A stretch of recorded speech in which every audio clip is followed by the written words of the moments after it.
Today we're here doing an LED retrofit on 2x2 ceiling troughers. This is a type of T-bar ceiling with the ceiling trougher fixtures.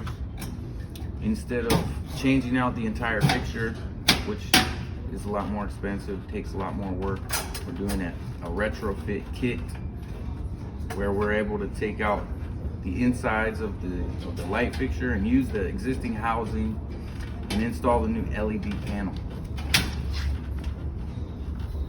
As you can see the difference, it's much nicer. It's actually adjustable in color and wattage.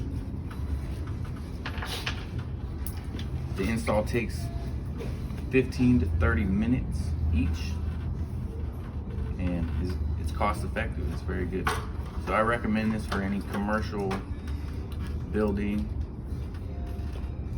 and even residential settings. Work really well.